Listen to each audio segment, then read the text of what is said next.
ब्रह्म सूत्र के द्वितीय अध्याय के तृतीय पाद के प्रथम अधिकरण के 4 सूत्रों का विचार संपन्न हुआ। पंचम सूत्र का विचार आज होना है। पंचम सूत्र भी पूर्व पक्ष का ही सूत्र है। पूर्व पक्ष के प्रति एक जो आशंका की जा रही है उसका उत्तर पंचम सूत्र से पूर्व पक्षी दे रहे हैं। इसलिए पंचम सूत्र के अवतरण में भाष्यकार भगवान लिखते हैं कि इदम पदोत्तरम सूत्रम, इदम सूत्रम पदोत्तरम। यह जो सूत्र है पांचवा सूत्र, यह पदोत्तर है। पदोत्तर शब्द का अर्थ करते हैं टीकाकार शंकोत्तरम इति यावत। पदोत्तरम का अर्थ है शंकोत्तरम, यानी शंका का उत्तर रूप। ये पंचम सूत्र है। कौन सी शंका का उत्तर है? तो शंका बताई जा रही है स्याद् एतत् इत्यादि से। इसलिए टीका में स्याद् एतत् इत्यादि का अवतरण लिखते हुए टीकाकार कहते हैं कि तानि एव शंका पदानि पठति स्याद् एतदिति। जिस आशंका का उत्तर पंचम सूत्र है उस आशंका को स्याद् एतद् इत्यादि से प्रथम बताया जा रहा है। तो स्याद् एतत् कथम पुनः एकस्य संभूत शब्दस्य तस्माद् वा ये तस्माद् आत्मनः आकाश संभूतः इति अस्मिन् अधिकारे परेषु तेज प्रभृतिषु अनुवर्तमानस्य मुख्यत्वं संभवस्य आकाशे च गौणत्वम् इति। यानी ये आशंका है और इस आशंका का उत्तर देने के लिए ये सूत्र है। कहते हैं कि तैत्रीय उपनिषद की द्वितीय वल्ली में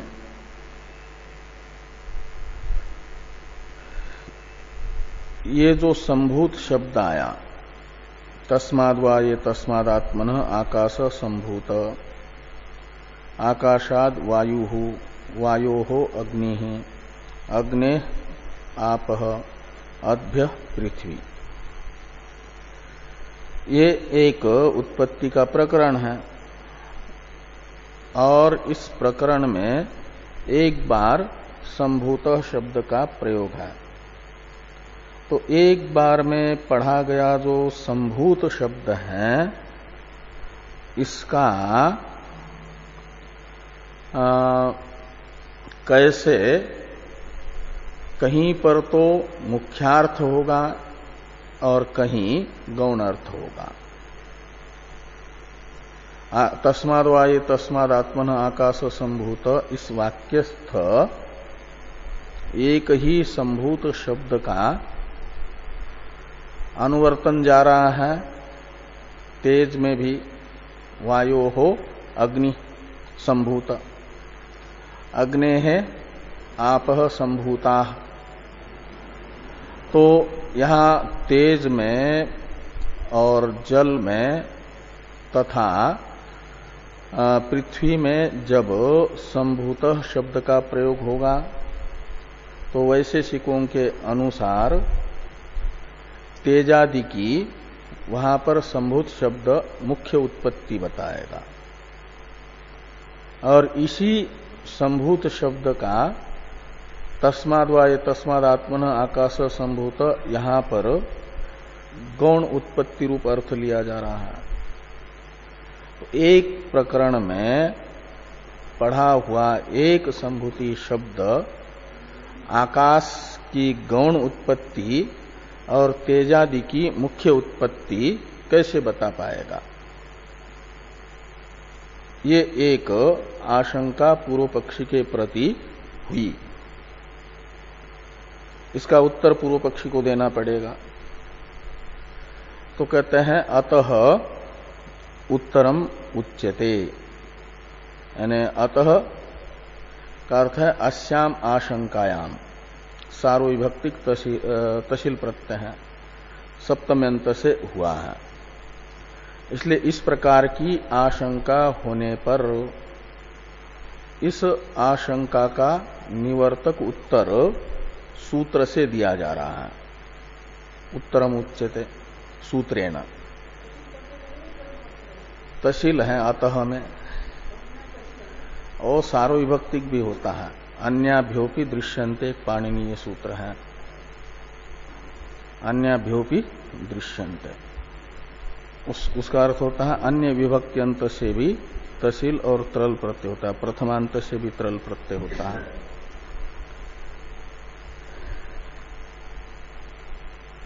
तो अतः उत्तरम पठ्यते उच्यते, तो सूत्र का उच्चारण किया जाए। स्याच्चैकस्य ब्रह्म शब्दवत्, स्याच्चैकस्य ब्रह्म शब्दवत्, चार पद है इसमें। स्यात् च एकस्य ब्रह्म शब्दवत्, इनमें दो हैं अव्यय, स और ब्रह्म शब्दवत्, ये दोनों अव्यय पद हैं। स्यात् क्रियापद है, एकस्य षष्ट्यंत है। चात ये जो निपात है, तो निपाता नाम अनेक अर्थत्वात् के अनुसार निपातों के अनेक अर्थ हुआ करते हैं। तो अनेक अर्थों में से यहां पर च शब्द का अपि अर्थ है, अपि अर्थ में च है, और उसका अन्वय है एक के साथ, एकस्य के साथ। तो एकस्य च, और च का अर्थ अपि निकलेगा, यानी एकस्यापि। और प्रकरण से लेना संभूतस्य, ये जो शब्द है, तो एकस्यापि संभूत इति शब्दस्य, ऐसा। तो एकस्यापि संभूत शब्दस्य, ये इतना एकस्य च इतने का अर्थ निकलेगा। जो तस्माद् वा ये तस्मादात्मनः आकाश संभूत, इस प्रकरण में पठित एक संभूत शब्द का भी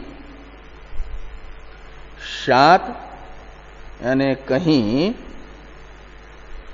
विशेषण विशेषात अर्थ विशेष को लेकर के योग्यतावशात मुख्यार्थ और कहीं गौण अर्थ शात, ऐसा अर्थ निकलेगा। तो एकस्यापि संभूत शब्दस्य गौणो मुख्यश्चार्थ स्यात्, इसे लगाना। शाच एकस्य, इस सूत्र का अर्थ इतने का अर्थ हो जाएगा। और इसे एक शब्द का भी एक प्रकरण में गौण और मुख्यार्थ हो सकता है, इसे समझाने के लिए उदाहरण बताया, दृष्टांत बताया ब्रह्म शब्द, इसलिए ब्रह्म शब्दवत। वहीं पर यानी तैत्रीय उपनिषद में ही जो भृगुवल्ली है, तृतीय वल्ली है, तो भृगुवल्ली में ब्रह्म शब्द का एक ही प्रकरण में गौण अर्थ भी और मुख्यार्थ भी है, गौण प्रयोग भी है, मुख्य प्रयोग भी है।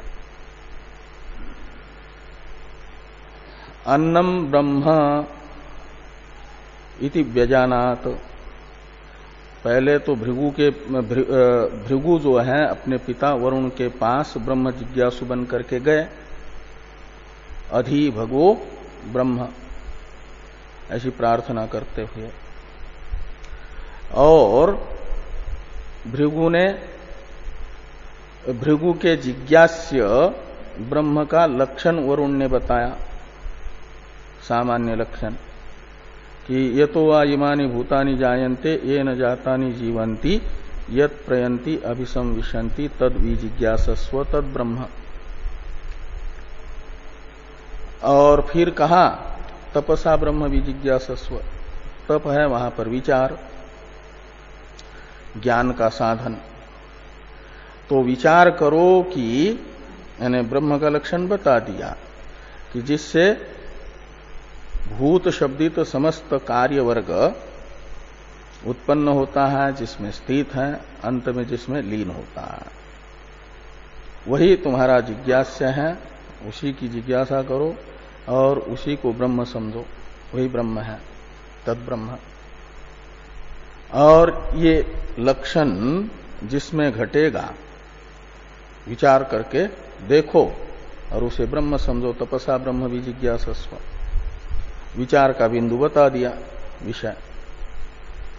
ये लक्षण जिसमें घटेगा उसे ब्रह्म मान लो। तो भृगु ने विचार किया, विचार करके देखा तो अन्न से ही ये प्रजा उत्पन्न होती है, अन्न से जीती है, अन्न में लीन हो जाती है। इसलिए शुरू में अन्नम ब्रह्म व्यजानात, अन्नम ब्रह्म इति व्यजानात। तो यहां पर अन्नम ब्रह्म में जो ब्रह्म शब्द है वो गौण है, मुख्य प्रयोग नहीं है। ऐसे प्राण को ब्रह्म जाना, विज्ञान को जाना, ऐसा आता है ना। और अंत में आया आनंदम ब्रह्म। तो वहां पर जो आनंद के लिए ब्रह्म शब्द का प्रयोग है वो मुख्य प्रयोग है। और अन्नम ब्रह्म इत्यादि में अन्न शब्द, अन्नादि के लिए ब्रह्म शब्द का उसी प्रकरण में गौण प्रयोग है, मुख्य प्रयोग नहीं। ये दृष्टांत है कि ब्रह्म शब्दवत सूत्र में इसी को बताने।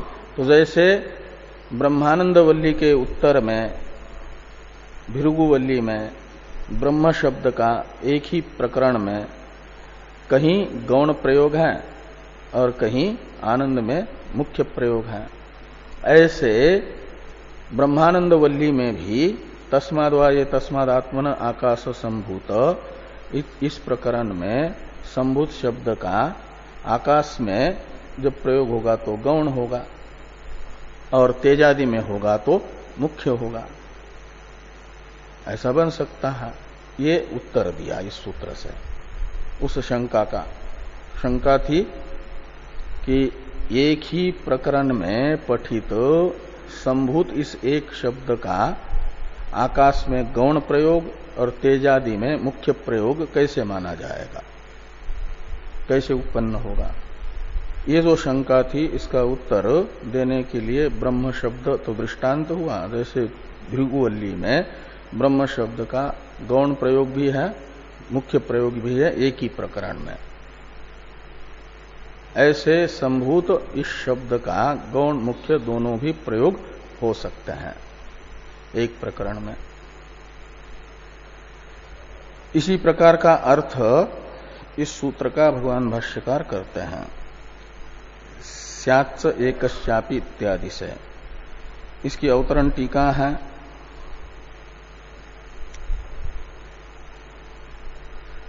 शंका वाक्य में जो एक अधिकारे पद था ना, इति अस्मिन अधिकारे, तो अधिकार शब्द का अर्थ करते प्रकरण, अधिकार यानी प्रकरण।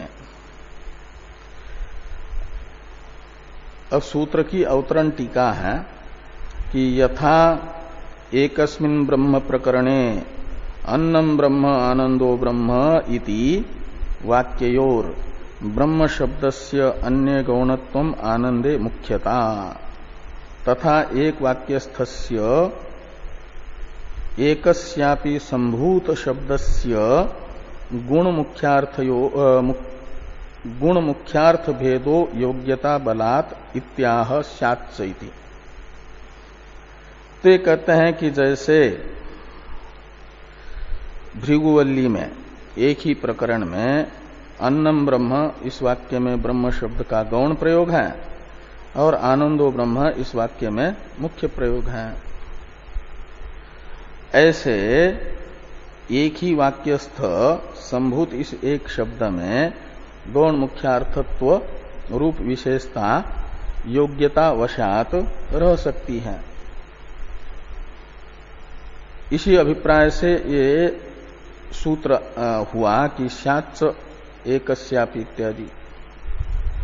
तो स्याच्च एकस्य यहां पर च शब्द जो है उसका अपि अर्थ कर दिया भाष्यकार भगवान ने, और एकस्य के उत्तर में उसका अन्वय है, इसलिए अन्वय करके लिखते हैं कि एकस्यापि संभूत शब्दस्य विषय विशेष वशात गौणो मुख्यश्च प्रयोगो ब्रह्म शब्दवत्।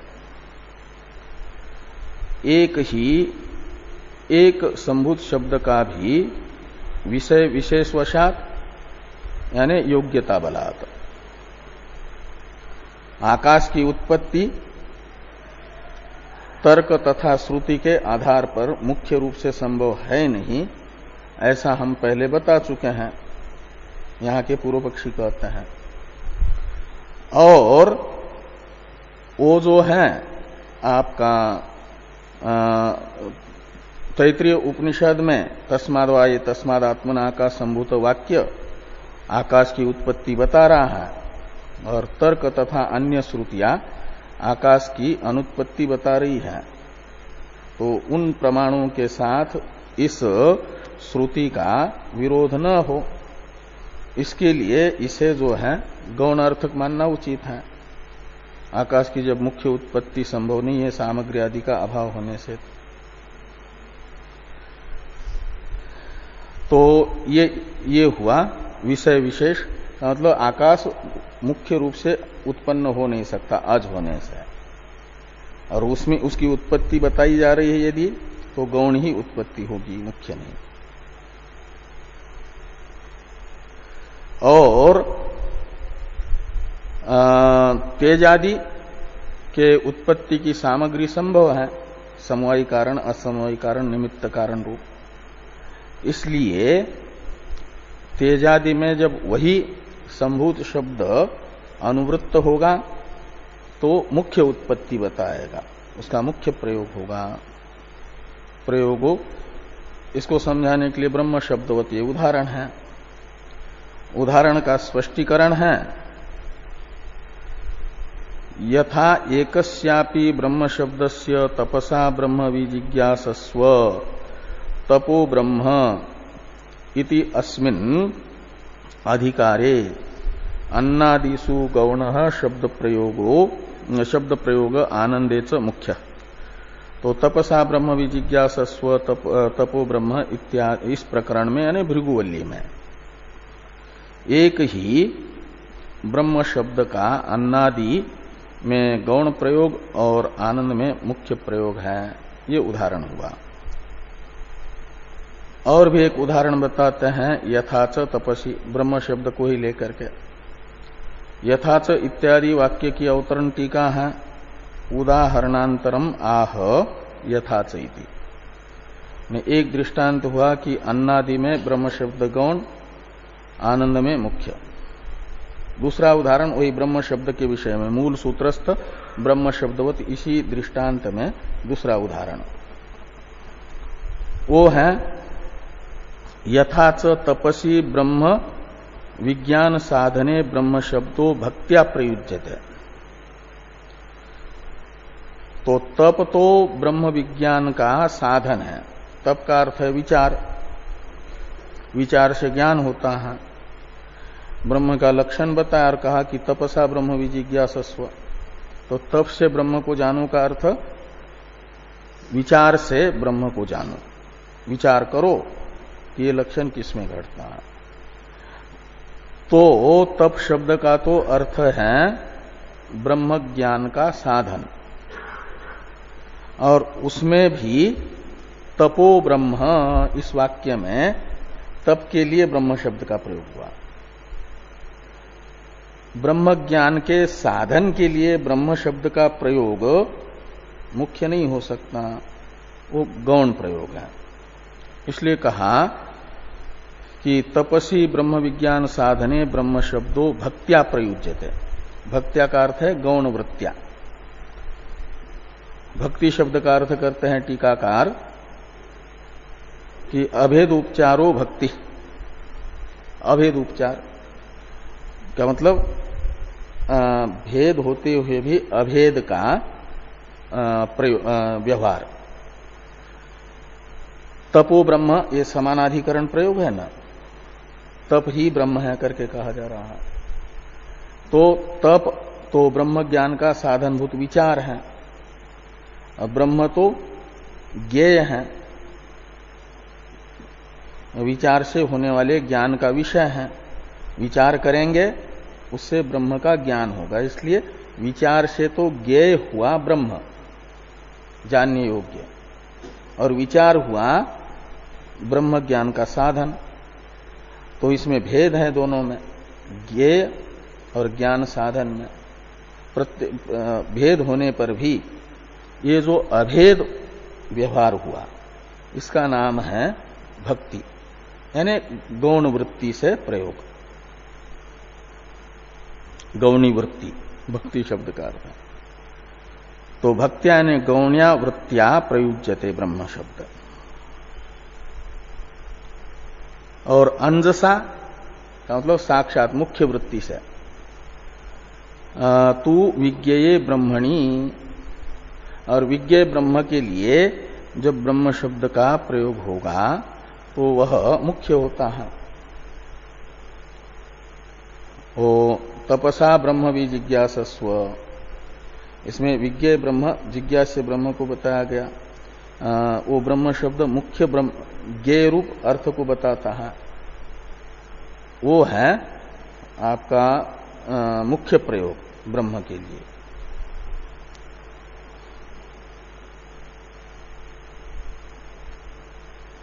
तो विज्ञेये ब्रह्मणि अंजसा प्रयुज्यते, यानी मुख्या वृत्त्या प्रयुज्यते। तो यहां ब्रह्म शब्द का जैसे तप के लिए गौण प्रयोग, ब्रह्म के लिए मुख्य प्रयोग है ज्ञेय के लिए, तद्वत का अर्थ हुआ ऐसे ही ब्रह्मानंद वल्ली में संभूत शब्द का आकाश में गौण प्रयोग होगा तप के तरह, और ब्रह्म में मुख्य प्रयोग होगा।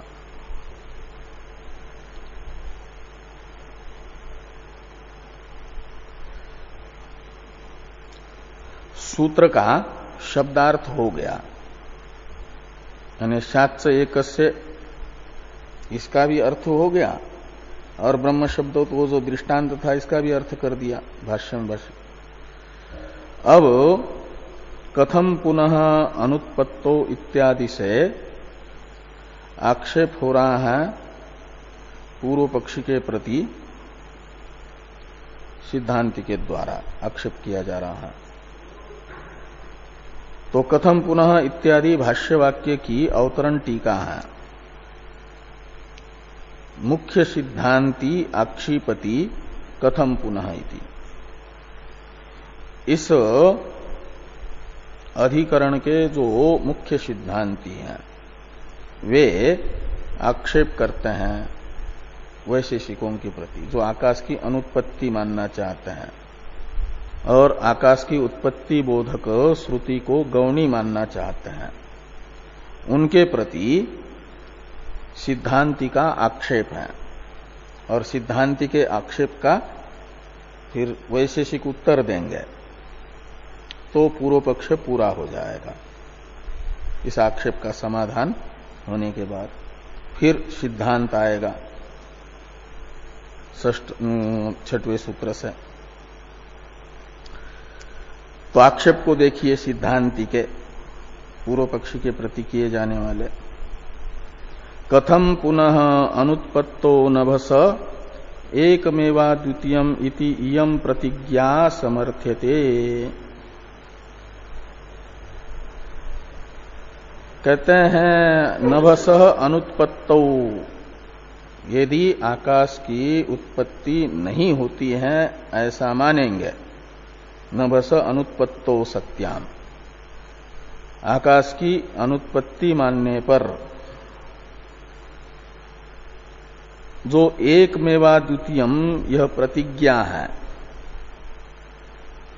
इसका समर्थन आप लोग कैसे करते हो?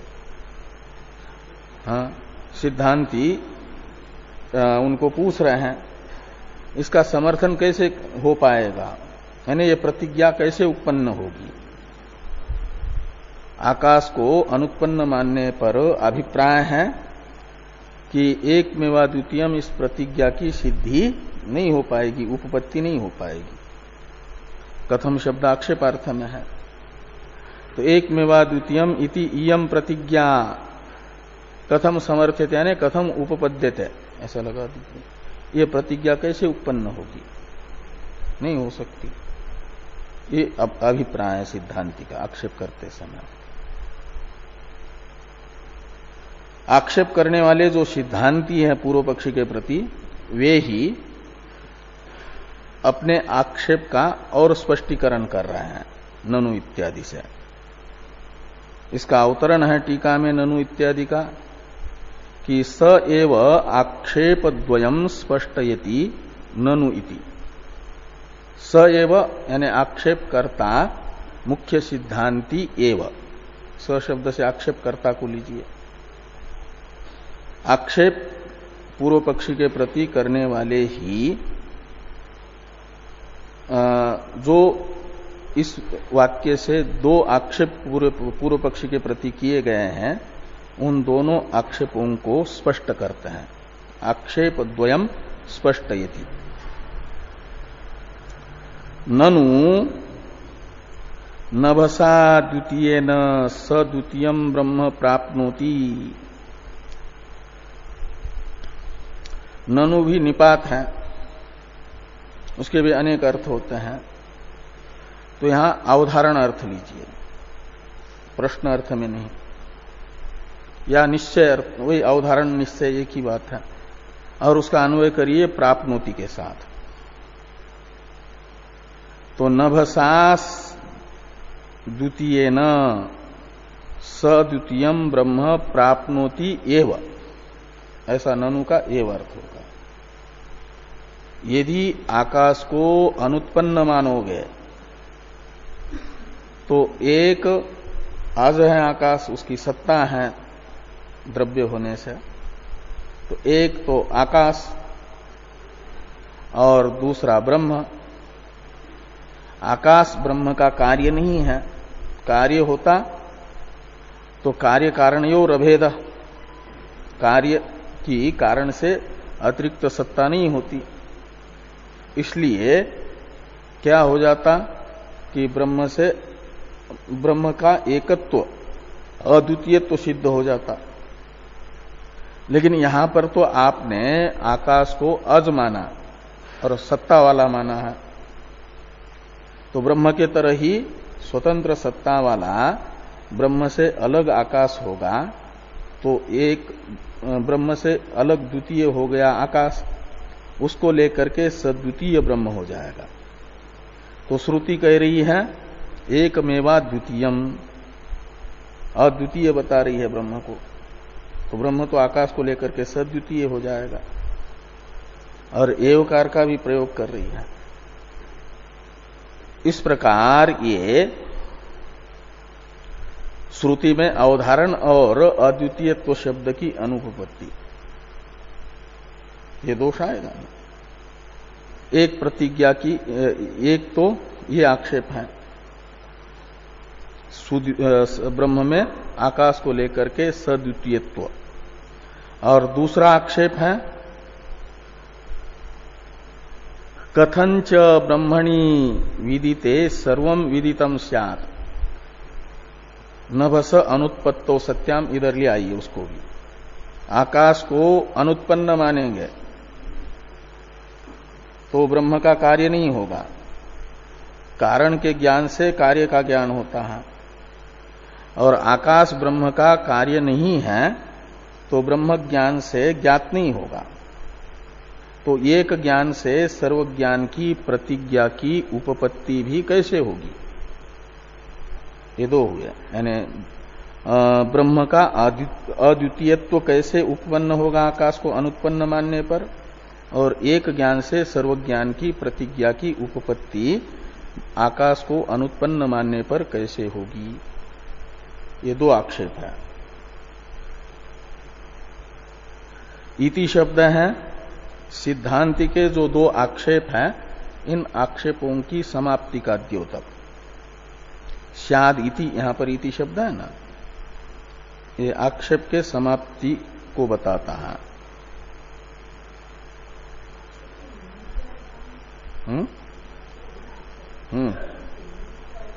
आक्षेप तो हिंदी में भी प्रयोग होता है, आरोप। आक्षेप, आरोप, हमारे ऊपर आक्षेप किया, ऐसा लोग कहते हैं कि फलाना मेरे पर आक्षेप कर रहा है, ये मैंने ऐसा किया नहीं, लेकिन आरोप लगा रहा है, आक्षेप कर रहा है, आरोप।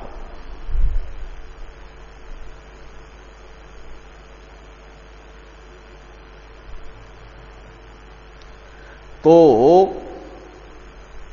अब समाधान किया जा रहा है पूर्व पक्षी के द्वारा। आकाश की जो अनुत्पत्ति मानना चाहते हैं, वे उनके प्रति किए गए दोनों आक्षेपों का समाधान करते हैं तद उच्यते इत्यादि से। तो भाष्य में है तद उच्यते। अच्छा, हाँ, वो दोनों आक्षेपों को बताते हैं टीकाकार। तो टीका को देखिए, ये अद्वितीयत्व श्रुति बाध और सर्वविज्ञान प्रतिज्ञा बाधश्च, ये दो आक्षेप हैं। एक तो अद्वितीयत्व श्रुति का बाध हो जाता है आकाश को अनुत्पन्न मानने पर, जो प्रथम आक्षेप है, और द्वितीय आक्षेप हो जाएगा एक ज्ञान से सर्वज्ञान की प्रतिज्ञा का बाध। तद उच्यते इत्यादि से इन दोनों आक्षेपों का समाधान पूर्व पक्षी कर रहे हैं, और एकम एव इत्यादि का अवतरण है टीका में। प्रथम आक्षेपम दृष्टांतेन परिहरति एकम एव इति। जो दो आक्षेप हैं उनमें से प्रथम आक्षेप है अद्वितीयत्व श्रुति बाध, इसका परिहार पूर्व पक्षी करते हैं।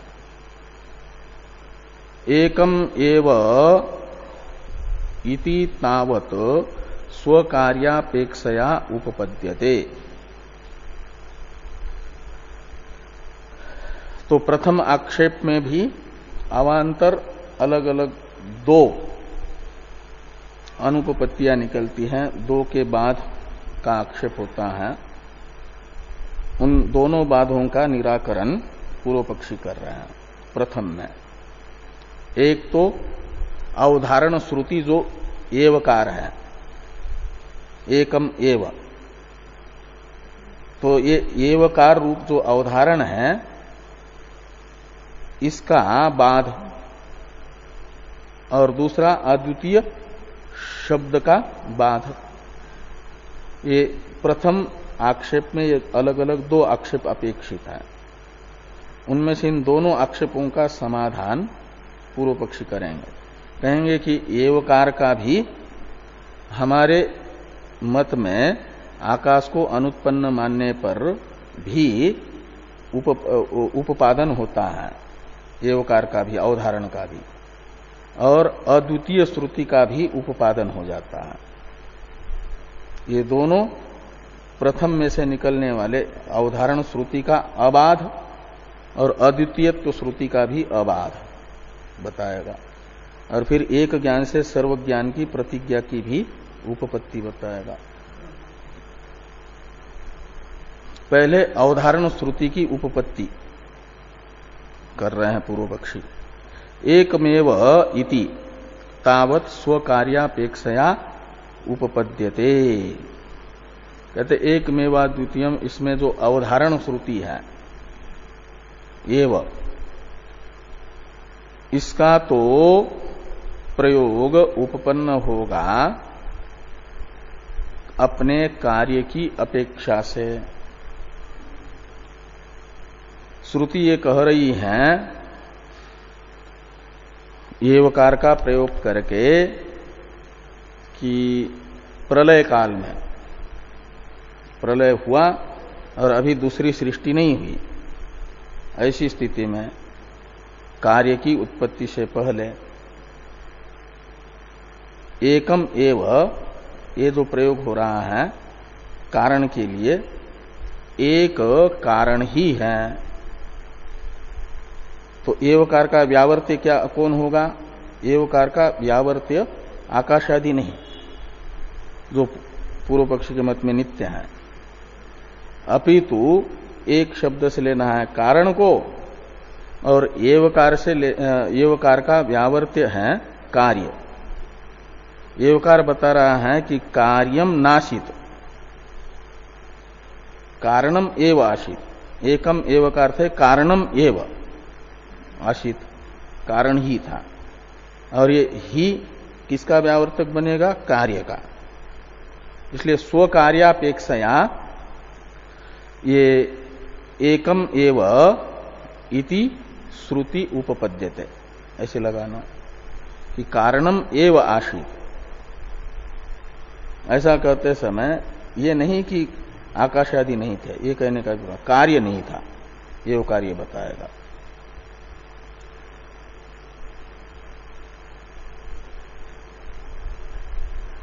इसी को उदाहरण से स्पष्ट करने के लिए उदाहरण बताया जा रहा है कि यथा लोके कश्चित कुंभकार कुले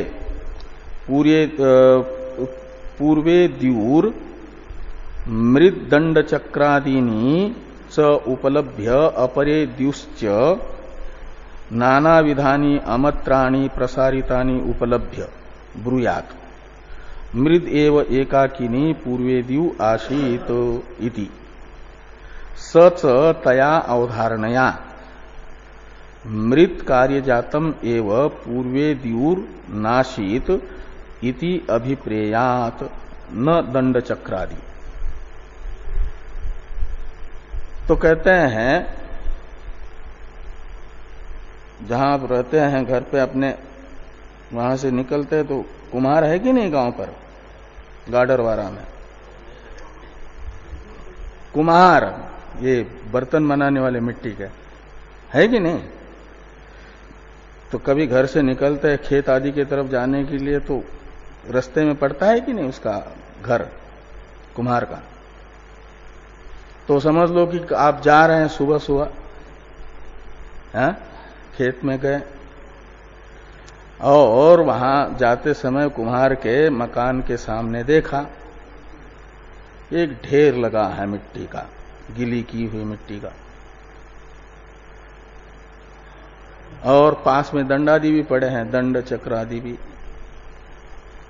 उसकी चौपाई भी जो बैठता है, चारपाई भी, वो सब पड़े हुए हैं, और मिट्टी भी पड़ी हुई है एक ढेर। ये देख करके आप चले गए। उस दिन किसी कारणवशात आपको अपने खेत पे ही रहना पड़ा, और दूसरे दिन आ गए तो देखा कि वहां पर बहुत से वो मिट्टी के बर्तन हैं। अमत्र शब्द का अर्थ होता है बर्तन। वो कुल्हड़ भी हैं, हंडी भी हैं, कई कई पात्र बने हुए हैं, फैले हुए, देखा सूखने के लिए रखा है। तो आप उनको देख करके ये कहते हैं कि कल तो यहां मिट्टी ही थी, मिट्टी मात्र थी, ऐसा कहते हैं ना। तो जब आप कहते हैं मिट्टी मात्र थी, तो यहां मात्र शब्द का प्रयोग करते समय आपका अभिप्राय क्या रहता है कि ये जो पात्र दिख रहे हैं सूखने के लिए रखे हुए, ये नहीं थे कल जब कुमार के घर के सामने से निकले, तो वहां मिट्टी ही थी, ये कहने का अभिप्राय होता है कि ये पात्र नहीं थे मिट्टी के कार्य जो इस समय देख रहे हैं। ये नहीं अभिप्राय होता है मिट्टी मात्र थी कहते समय कि दंड नहीं था, चक्र नहीं था, वो कुलाल की चारपाई भी नहीं थी, ये सब कहने का अभिप्राय नहीं होता। इसी अभिप्राय से आप ही शब्द का या मात्र शब्द का प्रयोग करते हैं कि कार्य नहीं था, कारण रूप मिट्टी ही थी। तो केवल कारण को बताने के लिए, कार्य के अभाव को बताने के लिए ही शब्द का प्रयोग करते हैं, अवधारण का प्रयोग करते हैं। ये अभिप्राय रहता है ना। दंडादि नहीं थे ये बताने का अभिप्राय नहीं होता। ये उदाहरण है। ऐसे जब श्रुति ने कहा एकम एव आसीत, तो ये कहते समय कारणम एव आसीत, यहां पर एवकार रूप जो अवधारण रूपा श्रुति है उसका अभिप्राय कार्य से है कि कार्यम नाशित अग्रे, यानी उत्पत्ति प्राक, उत्पत्ति से पहले ये अभी जैसा हम कार्य देख रहे हैं ऐसा कार्य नहीं था, कारण ही था, ये अभिप्राय है। लेकिन वो आकाशादि नहीं थे ये अभिप्राय नहीं होता। जैसे दंडादि नहीं है ये कहने का अभिप्राय नहीं होता। केवल उन मिट्टी के पात्रों के अभाव को बताने का अभिप्राय होता है। ऐसे आकाशादि का निराकरण अवधारणात्मिका श्रुति नहीं करती है। ये यहां पर अवधारण रूपा जो श्रुति है उसकी उपपत्ति बताने के लिए दृष्टांत है। तो लग गया दृष्टांत। देखिए, यथा लोके कश्चित कुंभकार कुले पूर्वे द्यू, यानी पहले दिन, मृद दंड चक्रादीनी च उपलभ्य, मिट्टी को, चक्र को, दंड को देख करके चला गया। और अपरे द्यू यानी दूसरे दिन फिर आकर के देखता है कुम्हार के आंगन में अनेकों प्रकार के पात्र जो हैं फैले हुए हैं, सूखने के लिए रखे हुए हैं। इनको देख करके ये कहता है कि कल तो मृद एव एकाकिनी पूर्वेद्यु आशित, यानी कल तो अकेली मिट्टी ही थी, अकेली मिट्टी ही थी। ये कहते समय यानी एक और एव शब्द का प्रयोग करते समय एकाकी का अर्थ है एक, एका, मृद एव, तो एवकार और एक शब्द का प्रयोग करते समय वक्ता का अभिप्राय ये रहता है कि सच, यानी वो वक्ता प्रयोग करने वाला, तया अवधारणया, यानी अवधारणात्मिका जो श्रुति है एकाकी और एवकार, इससे हाँ वही उसी को अवधारण करता है, निश्चय को ही अवधारण करता है।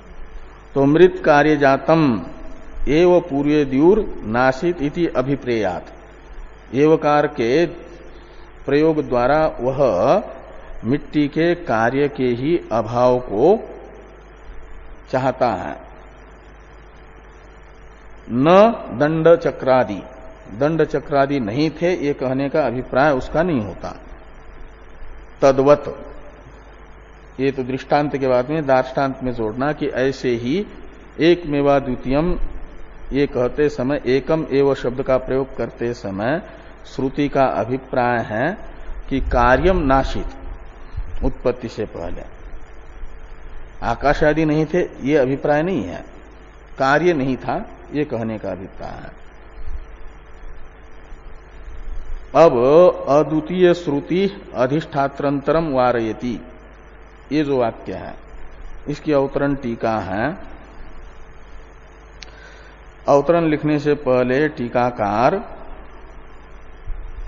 थोड़ा एक अर्थ भी बताते हैं कि कार्य रूप द्वितीय शून्यत्वम प्राग अवस्थायाम अवधारण श्रुत्यर्थ इत्यर्थ।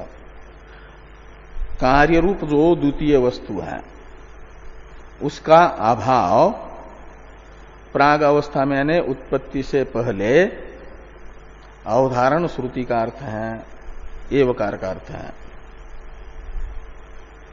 और कुंभकार कुले, इसमें कुल शब्द का अर्थ है ग्रह, इसलिए कुले का अर्थ करते हैं गृहे। और अमत्र शब्द का अर्थ कर रहे हैं अमत्राणी घटादिनी पात्राणी। अब ये अवतरण है अद्वितीय इत्यादि श्रुति का, वाक्य का। तो एकम एव इति अवधारण व्यावर्त्यम कार्यम इति व्याख्याय अद्वितीय पद व्यावर्त्यम आह अद्वितीय श्रुति। एकम एव ये जो अवधारण रूपा श्रुति है इसका व्यावर्त्य तो कार्य है, इसे बता करके अद्वितीय पद का व्यावर्त्य आगे पूर्व पक्षी बता रहे हैं अद्वितीय इत्यादि वाक्य से। अद्वितीय श्रुति अधिष्ठात्रंतरम वारयति।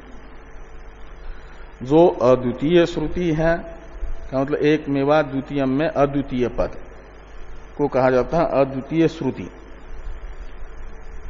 वह किसका व्यावर्तन करेगी, किस द्वितीय का निषेध करेगी। अद्वितीय का अर्थ द्वितीय नहीं है, एवकार ने तो कार्य का निषेध कर दिया एकम एव ने, और अद्वितीय श्रुति का कौन व्यावर्त है, कौन से द्वितीय का निषेध कर रही है। अ का अर्थ है निषेध और किसका, तो द्वितीय का। तो कौन द्वितीय पदार्थ है जिसका निषेध ये करेगी। वो द्वितीय तो आकाश होना चाहिए सिद्धांति कहेंगे, कारण से अतिरिक्त सभी का। कार्य का तो निषेध एकम एवं ने किया और अद्वितीय श्रुति जो है बाकी का निषेध करेगी। ऐसा यदि कहना चाहेंगे तो पूर्व पक्षी कहता है ऐसा नहीं। वो जो अद्वितीय श्रुति है पद है वह अधिष्ठात्रांतरम वारयति। कार्य के उपादान कारण का जो अधिष्ठाता है, प्रेरक है, कर्ता है, अधिष्ठाता कहते हैं कर्ता को। और आरंभवादी के यहां समवायी कारण अलग और कर्ता रूपी निमित्त कारण अलग होता है। अभिन्न निमित्त उपादान कारण ये तो वेदांती कहते हैं, लेकिन आरंभवादी कर्ता को निमित्त कोटि में लेते हैं और वह समवायी कारण से अलग होता है। समवायी कारण को कहा जाता है कार्य की प्रकृति, और द्रव्य रूप कार्य की किसी भी कार्य की प्रकृति होता है द्रव्य। द्रव्य रूप कार्य की प्रकृति होता है अवयव द्रव्य, अवयवी द्रव्य की प्रकृति यानी समवायी कारण। और गुणादि रूप जो कार्य होगा उसकी प्रकृति भी होगा द्रव्य ही। कार्य मात्र की प्रकृति यानी समवाय कारण आरंभवादी के यहां द्रव्य ही हुआ करता है। इसलिए द्रव्य का लक्षण सामान्य लक्षण ही है समवायी कारणत्वम द्रव्यत्वम। समवायी कारणत्व ये द्रव्य का सामान्य लक्षण है उनके यहां। तो वो कहते हैं कि अद्वितीय श्रुति अधिष्ठात्रंतरम वारयति। जो अद्वितीय श्रुति है वह अधिष्ठात्रंतर का अर्थ है कर्तृंतरम, दूसरे कर्ता का व्यावर्तक है। ये बताती है जैसे अवान्तर कार्य जो यहां पर हो रहा है घटादि, इसका कर्ता घटादि अवान्तर कार्य का जो प्रकृति है कार्य की समवायी कारण है, कौन मिट्टी, उसका अधिष्ठाता परमेश्वर है कि कुलाल है। मिट्टी भी तो, कपाल भी तो मिट्टी ही है। हाँ, कपाल को जोड़ेगा, चाहे मिट्टी लो या तो चक्र पर दो प्रकार से घड़ा बनता है, वो दो प्रकार से घड़ा बनता है। दो प्रकार की प्रक्रिया है घड़े को बनाने की। एक तो अलग अलग दो उसके अवयव बना करके जोड़ना, और दूसरा वो मिट्टी को चक्र पर रखा और ऐसे चक्र को घुमाया और आकार जैसा बनाना, आकार दे दिया। ऐसा भी बनता है कि नहीं घड़ा? हाँ, तो दो प्रक्रिया है। तो जब उस प्रक्रिया से बनाते हैं, हाँ, तो दोनों भी, उसमें भी वो अवयव है ही है, उसमें भी अवयव है, मिट्टी कहेंगे तब भी अवयव आ ही जाता है। तो ये जो घड़े का समवायी कारण है, मिट्टी कहो या कपाल कहो, एक ही बात है। कार्य का, हाँ, ओ मिट्टी का थोड़ा ही कह रहा हूं मैं मिट्टी का कह रहा हूं क्या? मिट्टी का कहा क्या? ऐसा निकला क्या हमारे मुख से? मिट्टी का अवयव? हम ये कह रहे हैं चाहे अवयव कहो या मिट्टी कहो, कपाल कहो या मिट्टी कहो, वो घड़े का उपादान यहां मृत शब्द से घड़े का समवायी कारण लेना है। वो समवायी कारण है कौन? मिट्टी। और उसका अधिष्ठाता यानी घड़े का कर्ता, मिट्टी को प्रेरणा देने वाला, घड़े के रूप में परिवर्तित होने की, घड़े का आरंभ करने की प्रेरणा देने वाला अधिष्ठाता, वो कौन है? वो कुलाल है, कुम्हार है कि परमेश्वर है? वो कुम्हार है। कुम्हार बनाता है ना घड़ा। तो घड़े का कर्ता जैसे परमेश्वर से अलग है, यहां पर वो कुलाल रूप, ऐसे वस्त्र का कर्ता जुलाहा ये परमेश्वर से अलग है, अधिष्ठाता। ऐसे द्व्यनुक का कर्ता कौन है? जगत बनना जब शुरू हुआ तो पहला पहला कार्य जो द्व्यनुक है, उसका अधिष्ठाता परमेश्वर से अलग दूसरा कोई नहीं है, वो परमेश्वर ही है। वो जो जैसे अवान्तर कार्य यहां पर सृष्टि के बाद में स्थिति काल में घड़ा आदि होते हैं, उनका अधिष्ठाता परमेश्वर से भिन्न कुलालादि भी होते हैं। ऐसे मूल जो कार्य होता है शुरू में द्व्यनुकादि, उनका आरंभक अधिष्ठाता ब्रह्म से भिन्न दूसरा कोई नहीं है।